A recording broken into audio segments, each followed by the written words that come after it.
আজকে সেহরিতে কি খাইছিলাম সেটাই আপনাদের সাথে শেয়ার করতেছি। আমি চাইছিলাম প্রতিদিন সেহরি আর ইফতার নিয়ে দুইটা ভিডিও হবে, বাট সময়ের জন্য হচ্ছে না। প্রথমে নিয়েছে গরম ভাত, তার সাথে ডিম সেদ্ধ। ভাতের সাথে প্রথমে খাবো হচ্ছে সিম, আলু, টমেটো, বেগুন দিয়ে একটা ভর্তা করেছিল সেইটা। ভর্তাটা অনেক বেশি ঝাল করে করা হয়েছিল, আমার কাছে অনেক বেশি ভালো লেগেছে।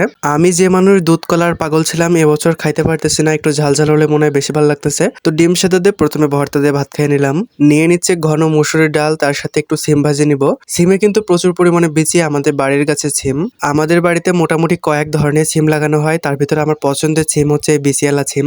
আজকে থেকে ডিসাইড করলাম যে সেহরি আর ইফতারি নিয়ে দুইটা করে ভিডিও করব ডেইলি। সারাদিন রোজা রেখে যতটা কষ্ট না হয় ততটা কষ্ট হয় এই সেহরিতে উঠে খাওয়ার সময়। মানে সারাদিন কষ্ট করে একটু ঘুমায়, আবার কাঁচা ঘুম থেকে উঠে এটা খাইতে অনেক বেশি প্যারা লাগে। সবার লাস্টে আমি এভাবে ডিমের কুসুম খাই, তারপরে ভরপুর আকারে পানি খাইতে হবে।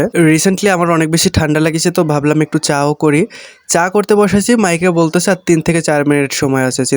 চিন্তা করতেছি আজকে মনে হয় চা আর আমার কপালে নাই, তবুও অনেক তাড়াহুড়ো করে বানাইছি গ্যাসে। তো ফাইনালি আমার 1 কাপ কড়া করে চা করা হয়ে গেছে, আদা দিয়ে করেছে। তো এটাই খাইলাম লাস্টে। যেহেতু শ্বাসকষ্টের সমস্যা, এই ঠান্ডার মধ্যে 1 কাপ চা হলে কিন্তু মন্দ হয় না, তাই না? সো গুড বাই গাইস, নামাজে যেতে হবে।